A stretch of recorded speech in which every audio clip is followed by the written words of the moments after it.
I'm going to be reading from excerpt from the new novel Anansi and the Book of Night, which is the second part of the new Adventures of Anansi series. The first part was Anansi and the 10 Dragons, and this is the second book. My name is Rubadiri Victor.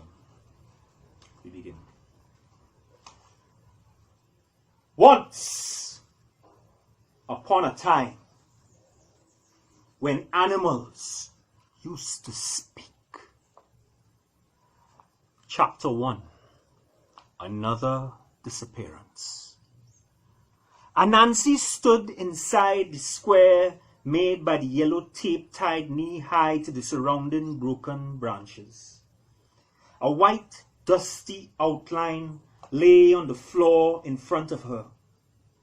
The sun was going down. She stood like that for a while as if waiting. Her eyes, however, were darting all over the scene looking for clues. But there were no clues.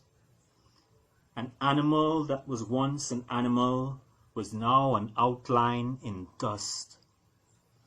The sun dipped beneath the mountains, and all around her in the forest the soft squeaks began. As the darkness rose, what looked like fireflies in the background now became discernible as eyes. Dozens of pairs of eyes shining in the darkness around her. The squeaks became deafening. The bush roiled with the presence of the creatures. She was surrounded. A deep voice in the darkness said, "Do you know who did this?" Anansi answered, "No, I do not, but I will find out." Her eyes adjusted to the darkness, and before she knew it, they were there. The 4 of the royal court, present, standing next to her. Bats. The bat hosts in the surrounding circle of trees seemed to move in like a closing flower, leaning in around Anansi. She now could make out hundreds of them, crowded in the trees in the low canopy hanging upside down from dozens of branches. Their squeaks formed a loud carpet of sound like a physical presence. The royal force spoke as one to Anansi. "Our king has been taken from us. We want answers." End of chapter 1. Chapter 2. The Prince and the Spider. Where had the years gone? From that first mutual sighting of the prince stepping out of a prison of light, Anansi surrounded by a corona of color, to the chaos by the burning tree and King Lion's liberation, to the magic wedding, to the honeymoon adventures in the strange kingdom, to Anansi's adventures in the land of monsters, to normal colorful life in the kingdom of animals. Married life seemed to be flying by. Anansi and the prince were still very much in love. He was still the darling of the animals, attentive to each and every one to a fault. Anansi was still very much her own independent spider, adventurous, witty, impetuous, and discerning. They made a great team, and even though they both were very busy, he with affairs of the state and being an ambassador inside and outside the kingdom, and she as an advisor to the king and general busybody, they still found time for one another. Not everyone approved of them, of course. Guti was overheard telling some doves once that a lion should not be fraternizing with a spider, and that Anansi was very below his class. But animals will talk. The kingdom animals had not seen such peace and abundance since the first age. And since the incidents with the dragon and the return of the prince, all 7 of the animal houses really endeavored to live their best life. Gold ceased to be the appetite of the kingdom, and animals returned to the older ways of doing things. Even Brer Lion himself was more present as a ruler, and the council was strong, representing the will of the 7 houses. If the kingdom had one weakness, it would have to be gossip.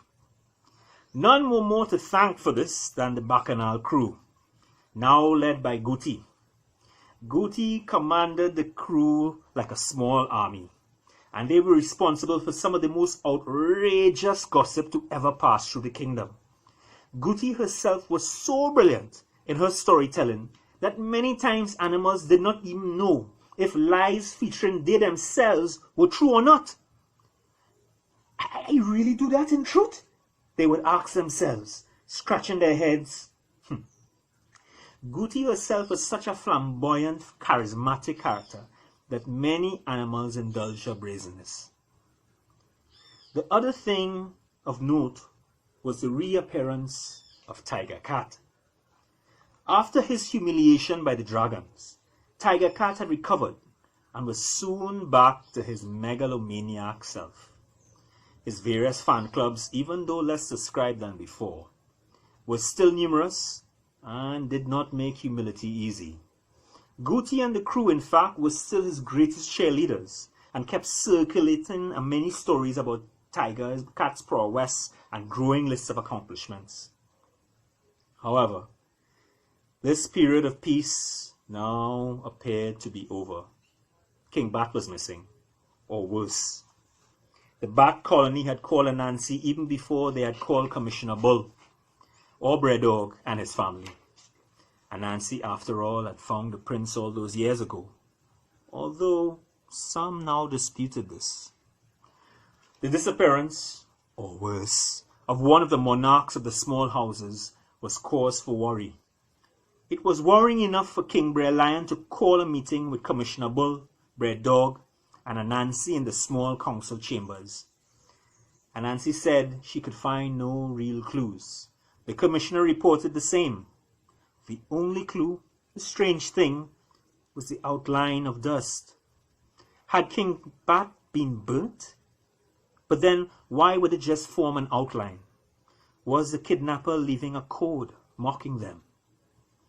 Brer Dog came in late and apologized, but he had a good reason. Sorry all, but more bad news. More bats confirmed missing. Dozens.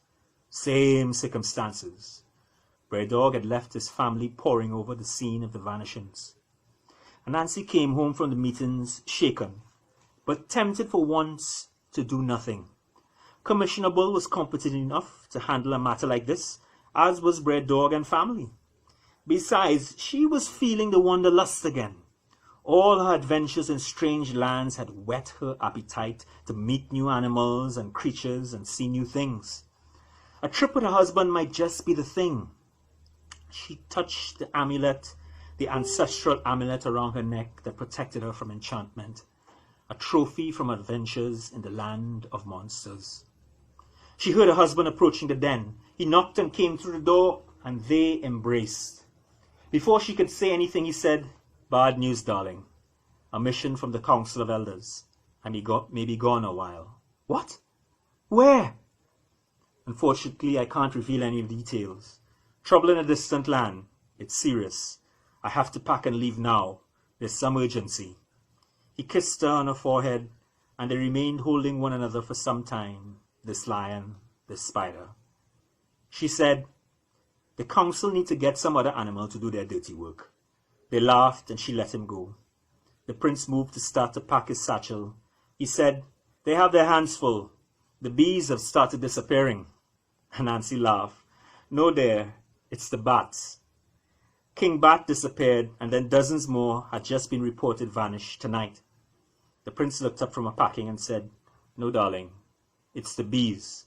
An entire squadron of the Bee Royal Guard disappeared into thin air this morning, leaving behind only the outlines of their bodies on the ground, like dust."